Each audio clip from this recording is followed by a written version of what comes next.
ইসলামী কোনো দলের আমির নিযুক্ত হওয়ার জন্য, আমির সাব্যস্ত হওয়ার জন্য সর্বমোট 4টা যোগ্যতার দরকার। গুড়াড্ডি জানে না, কলা গাছরা আমির বানাইয়া দল করে, আসেন এরকম? কি তফসিলের কিতাবে আমির বানানির কোনো যোগ্যতার কথা উল্লেখ নাই। কি যোগ্যতা? 1 নম্বর যোগ্যতা হলো তুমি যাদের আমির হবে সকলের চেয়ে বড় আলেম হতে হবে তোমার। বলেন, মুসলমানের এই সমাজ পরিচালনার জন্য, ইসলামের জাহাদ পরিচালনার জন্য মুসলমান যে দলবদ্ধ হয় যাকে আমির বানাবে, সেই আমির একজন ডাক্তার জাকির নায়েক হলেই হবে। আমি জাকির নায়েক আলেম না ডাক্তার? কি তফসিলও কি লেখছে? ডাক্তার রে আমির বানাও না আলেম রে আমির বানাও? না, এমন কোনো নিয়ম নীতি নাই, যার জন্য মনে হয় তেমনি। আমার তো মনে হয় বাংলাদেশের মুসলমানের মধ্যে যদি এখন ইয়া ডাক্তার জাকির নায়েক দাঁড়ায় আর দাঁড়ায় কয়, মুসলমান ভাইয়েরা সন্ত্রাস দমন করার জন্য আমি জেহাদের ডাক দিচ্ছি, আমার আমির বানাইয়া তোমরা আমার আনুগত্য করো, কোটি কোটি মুসলমান ডাক্তারের অনুগত হয়ে যায়, ডাক্তারের আমির বানাই ফেলেবে। ইসলামী দলের আমির কোনোদিন ডাক্তার হতে পারে না। জেহাদের জন্য প্রথম শর্ত আমির বানাইতে হবে। আমিরের যোগ্যতা ছাড়া না 4 যোগ্যতা। 4 যোগ্যতার প্রথম যোগ্যতা হইল অন্যদের তুলনায় তোমাকে বড় আলিম হতে হবে। 2 নম্বর যোগ্যতা হইল অন্যদের তুলনায় ইসলামের বিধান তোমাকে তুলনামূলকভাবে বেশি পালনকারী হতে হবে। 3 নম্বর যোগ্যতা, তোমার উদ্ভাবনী শক্তি সম্পন্ন হতে হবে। কুওয়াতে ইজতিহাদ যাকে বলা হয়, যে কোনো নতুন সমস্যার দেখা দিলে কোরআন হাদিসের আলোকে তোমার জন্য সমাধান বের করার মতো যোগ্যতা থাকতে হবে। 4 নম্বর যোগ্যতা হলো কন্ট্রোলিং পাওয়ার। তুমি যাদের আমির হবে তাদেরকে নিয়ন্ত্রণ করে রাখার মতো নিয়ন্ত্রণ শক্তির অধিকারী হতে হবে। তাফসীরে মারিফুল কোরআন লিখেছেন, এই 4 যোগ্যতায় যদি কেউ সবচেয়ে বেশি সাব্যস্ত হয়, সেখানে ইলেকশন নয়, আমির সিলেক্টেড হবে। আর 4 যোগ্যতায় যদি কেউ সমান হয় তাহলে সেখানে ইলেকশন চলবে। বুঝে থাকলে বলুন, ইসলামের বিধানে ইলেকশন আগে না সিলেকশন আগে?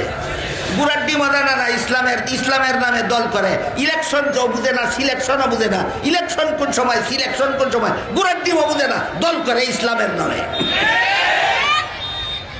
এবার বলুন, যেই দেশের সরকারই সন্ত্রাসী অথবা সন্ত্রাসীদের দালাল, সেই দেশে জেহাদ করতে হইলে কি লাগবে? মুসলমানরা ঐক্যবদ্ধভাবে একজন আমির বানাতে হবে। 1 নম্বর শর্ত, ঐক্যবদ্ধভাবে আলিম 4 গুণ বিশিষ্ট একজন লোককে আমির বানাতে হবে। 2 নম্বর শর্ত হলো ঐক্যবদ্ধভাবে মুসলমান সেই আমিরের আনুগত্য করতে হবে। 3 নম্বর শর্ত হলো শত্রুদের কাছে যেই ধরনের অস্ত্র আছে ওই ধরনের অস্ত্র মোকাবেলা করার মতো পাল্টা অস্ত্র থাকতে হবে। 4 নম্বর শর্ত হইল শত্রুদের সেনাবাহিনীর মতো প্রশিক্ষণপ্রাপ্ত যুগশ্রেষ্ঠ সেনাবাহিনী গড়ে তুলতে হবে।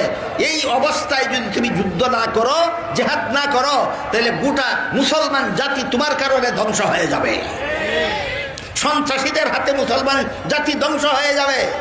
যেখানে সন্ত্রাসীদের হামলায় আক্রান্ত অথবা যে দেশের সরকার নিজেই হয়তো সন্ত্রাসী আর না হয় সন্ত্রাসীদের দালাল, এই দেশে জেহাদ পরিচালনার জন্য মুসলমান ঐক্যবদ্ধভাবে আমির নিযুক্ত করতে হবে। আমিরের গুণ 4টা থাকতে হবে।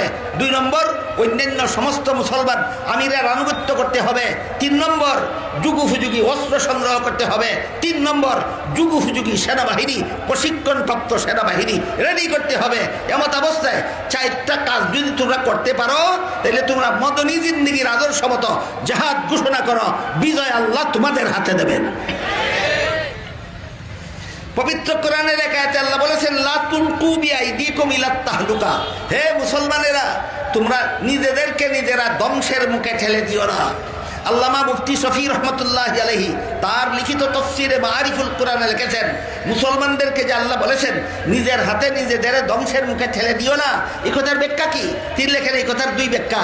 এক ব্যাখ্যা হইল, যে সমাজে মক্কি জীবনের পরিবেশ বিচরণ করে, যেই সমাজে মক্কি জীবনের পরিবেশ বিচরণ করে, যোগ্য আমির নিযুক্ত নাই, আমিরের আনুগত্য নাই, যেই দেশে প্রশিক্ষণপ্রাপ্ত, যাদের হাতে প্রশিক্ষণপ্রাপ্ত সেনাবাহিনী নাই, যাদের কাছে যুগশ্রেষ্ঠ অস্ত্র নাই, এরা যদি শত্রুদের মোকাবেলায় জেহাদ ঘোষণা করে, তাহলে নিজেদেরকে নিজেরা ধ্বংসের মুখে ঠেলে দিল।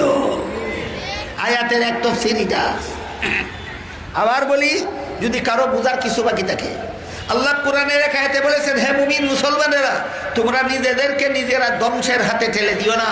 আল্লামা মুফতি শফি রহমতুল্লাহি আলাইহি তফসিরে মারিফুল কোরআন লিখেছেন, মুসলমান সমাজ নিজেদেরকে নিজেরা ধ্বংসের মুখে ঠেলে দেওয়ার ব্যাখ্যা দুইটা।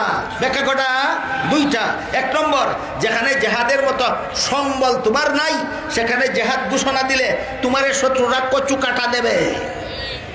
কথা এবার বুঝতে পারছেন?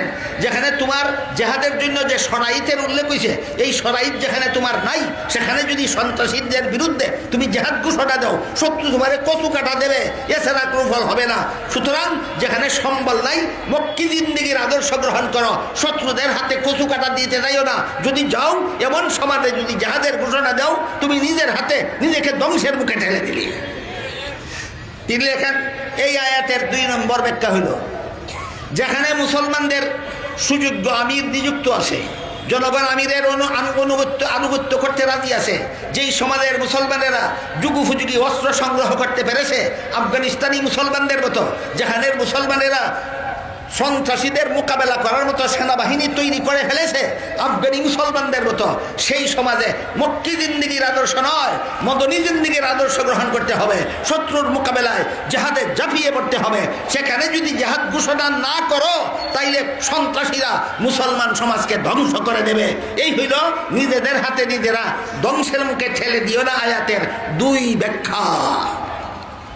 আশা করি কথাগুলি মনোযোগ দিয়ে শুনে থাকলে আর ঠিক মতো বুঝে থাকলে, মুসলমানগণ, কোন দেশের মুসলমানগণ, কোন সমাজের মুসলমানগণ কিয়ামত পর্যন্ত কোন সময়ে মক্কি জিন্দেগির আদর্শ মতো নিজেদেরকে ধ্বংসের হাত থেকে রক্ষা করতে হবে, কোন সমাজে বসবাস করলে মদনী জিন্দেগির মতো নিজেদেরকে ধ্বংসের হাত থেকে রক্ষা করতে পারবে, আশা করি দিশা পাবেন। যদি মনে রাখতে না পারেন, যারা রেকর্ড করেছেন তাদের কথা আবার প্লে করে শুনে নেবেন। কোন সমাজের মুসলমান এর জন্য মক্কি জিন্দেগির আদর্শ গ্রহণ করতে হবে, কোন সমাজের মুসলমানের জন্য মদনী জিন্দেগির আদর্শ গ্রহণ করতে হবে। আল্লাহ পাক রব্বুল আলামিন আপনাদের আমাদের সবাইকে রাসূলের জীবন আদর্শ গ্রহণ করে নিজেদেরকে ধ্বংসের হাত থেকে রক্ষা করার সুমতি দান করুন। সবাই বলুন আমিন।